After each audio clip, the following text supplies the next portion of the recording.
New York shitty whammons had an abortion at 20 weeks after a paternity test, only to find out the lab was wrong. I know what you guys are thinking, but let's hold off on that for a sec. A Yonkers whammon made the hellish decision to abort her baby after getting the results of a paternity test, only to find out months later the results were wrong.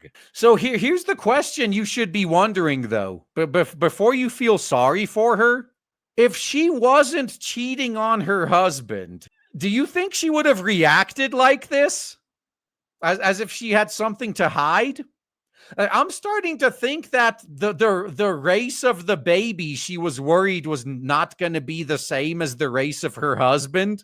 Like, it would have been a dead giveaway. She knew. Again, if she was faithful, if she didn't sleep around with any other dudes, would she have reacted like this? Or do you think her first response would have been, yeah, there is no way that he is not the father. Like, there's no other dude I've been with. Maybe you need to take that test again. She low-key outed herself cheating. I mean, now instead of planning a baby shower and getting ready for her daughter's impending birth, the Whammons is dealing with the emotional wreckage of losing her child and then her long-term relationship because of the alleged error by Wynn Health Labs in the Bronx and Ohio-based DNA Diagnostic Center, according to court papers. You lost your long-term relationship because you were outed as being a cheating 304. So, yeah, it was a tragic mistake and a life was lost, but your truth got revealed. The only one I feel sorry for in this is the kid. If my daughter would have been born on the 17th of April, I'm grieving. Yeah, and your husband never would have known you cheat on him. I guess there's a trade-off for everything, huh?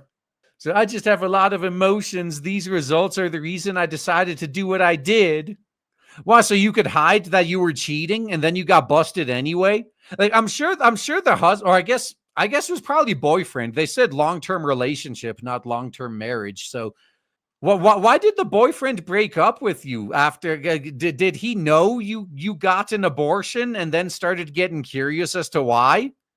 So the administrative assistant, 28, and her then fiance had been struggling to get pregnant when they broke up for 3 weeks last summer, in part because of stress and aggravation for their inability to conceive. And that's when the fling happened. That's why she immediately resorted to an abortion instead of, yeah, I never cheated on my husband. There's unless someone's been snuggling me in my sleep, there's no way this is true. Yeah, she did all this to herself, man. Yeah, during the hiatus, she had sex with someone else, but used a condom during the encounter. I'm sure. I mean, she's telling partial truths now that everyone already knows. Claimed the Whammons, who asked to remain anonymous. She and her fiance got back together, and by August, she was pregnant for the first time and confident her longtime lover was the dad. I was tracking my ovulation, she said, but she wanted to be completely sure and not wanting to alert her fiance to the sex she had with another man. I didn't want him to find out I was a cheating 304. The Whammons sought a paternity test with the other man. The first two tests cost a total of more than $1,000, and the results were inconclusive. So the pair found a DNA diagnostic center online, a company which boasts having done more than 20 million tests, which can be used in court and touts itself as the world leaders in DNA testing. So another red flag that I'm sure you guys probably caught on to by now, she is still obviously in a very close relationship with the guy she cheated on her boyfriend with. The two of them together are going around to get this DNA test done. Now, I would understand asking him for a DNA sample, but I could also understand that he'd refuse because as a guy, you're always going to be thinking, well, what if I am the father? Is she going to hit me up for child support? You know, maybe I'd be better off just ghosting now. But that didn't happen. Neither side of that actually, they were still doing this together. That's a good point too. Like maybe neither of these two guys was the father. Maybe another thing she didn't admit to yet was the drunken orgy, you know? In October, the two traveled to a Wynn Health Labs facility on Randall Avenue in the Bronx, which is at the rear of a hair salon. That sounds legit. To provide samples for the testing to be done by DNA Diagnostics, according to a Manhattan federal court papers. So confident that the pending test would show the temporary lover was not the father, she even hosted a gender reveal party with her fiance while waiting for the results. And then suddenly got an abortion for no reason. But a call from the lab on Halloween left her an utter surprise and disappointment and frustration when she was told their fling was the baby daddy with 99.99% certainty.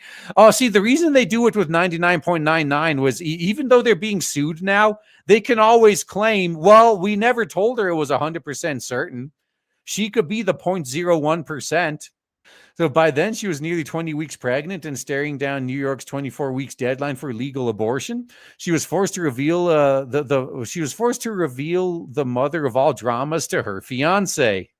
Oh yeah, he just cried. She recalled. He asked, "Why would you go through the gender reveal?" I told him because I was positive it was yours. So during a grueling 2-day pregnancy termination procedure, she had a change of heart, but it was too late and the doctors could not save the baby.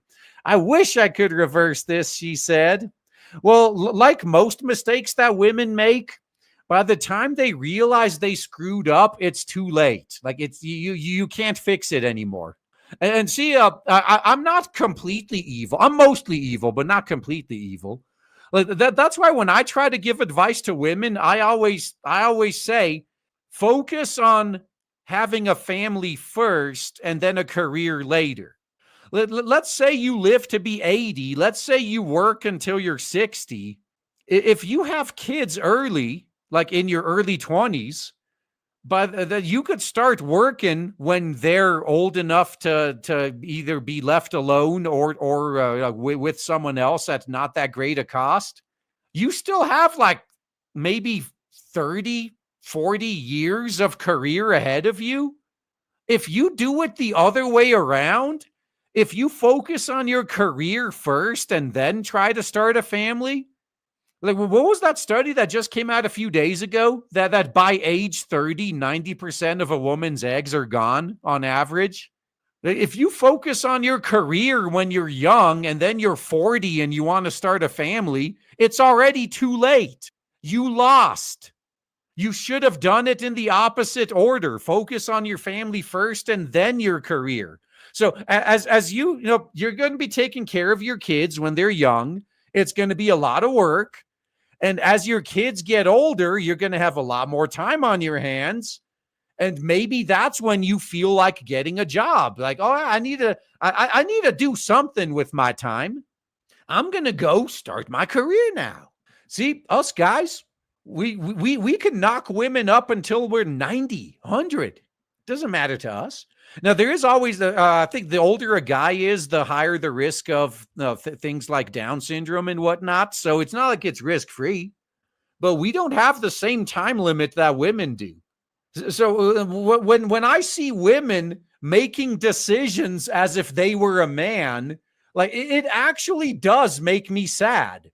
Like, holy shit, you have no idea how bad you're fucking up. Well, it's not fair that men get to... Dude, shut the fuck up. No one cares whether you think it's fair. It's reality. You're not going to change it. You need to accept your reality and adapt accordingly, or you're going to live a very miserable life. But you know what? Most of them don't listen. Like, well, what do you know? You're just a man. There's no way you could understand. Okay, don't listen to me. Guess what? Whether you listen to me or not means nothing to me.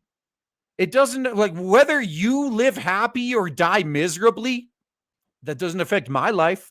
I was trying to do you a favor. You could ignore me if you want. You're not obligated to listen to me. Go ahead. I got no skin in this game. This is just for my conscience. So when your life falls apart, I can at least claim, I tried. I did my part. That's how it's going to be. That's how it's going to be. Now, reeling, the Waymans and her fiance stayed together until Valentine's Day when DNA Diagnostics suddenly called with unthinkable news. Oh, this was the final nail. So he stayed with her up until he found out, wait, actually, it was your kid that was just aborted. Oof. All right, the results she'd been given were due to an IT error. The lab told the Whammons, according to the lawsuit, the man she had sex with only once was not the father of the child she'd aborted. But that doesn't mean her boyfriend slash fiance was the father either. How many other dudes was she sleeping with? I don't know. Devastated, the Whams' their fiance ended their relationship last month. For 30 years, DDC has provided reliable and accurate testing to millions of customers. The company said in a statement, any concern is raised, we take immediate action to validate the results and rapidly notify customers of any issues. We understand and appreciate the incredible amount of trust people place in us to get this right. We expect every effort to meet that high standard. We expend every effort. Win Health Labs didn't respond to a message seeking comment. Yeah, good. They probably won't, like, especially since they got a court case. So the Whammon still doesn't know how the error was made, her lawyer, Craig Femister, said. Now, this is one part of the lawsuit I'd be interested in. Like, if nothing else comes of it, I would want to force them to reveal exactly how this error was made. Because I'm kind of curious too. Like, did they just give her the wrong person's results or something? Like, that would be my guess. Like, when they said IT error, when you know people rely immediately on paternity tests to make life decisions, why do you take 4 months to make for them to call? Just doesn't make sense. Well, it depends. Like, maybe it took them 4 months to figure out it was an error. Like, look, as a code monkey, I can guarantee you there are times that this happens. Wait, no, so something's been a bug for years, sometimes completely undiscovered, and then you run into it, and then you look, okay, how long has this been an issue? And then it turns out it goes all the way back to the inception of your product. Like, oh man, we just got lucky no one hit this all this time. It happens. And now she's in therapy and wants the labs involved held accountable. How many other people did it happen to? She said. Yeah, how many other cheaters were outed by these DNA tests? Good question. So again, I definitely feel sorry for the kid who's never going to get to be born because of this. But for the cheater that got outed in probably the most extreme hardcore way possible, hard to find much sympathy, really. But well, I'm just evil, so I've grown to accept that.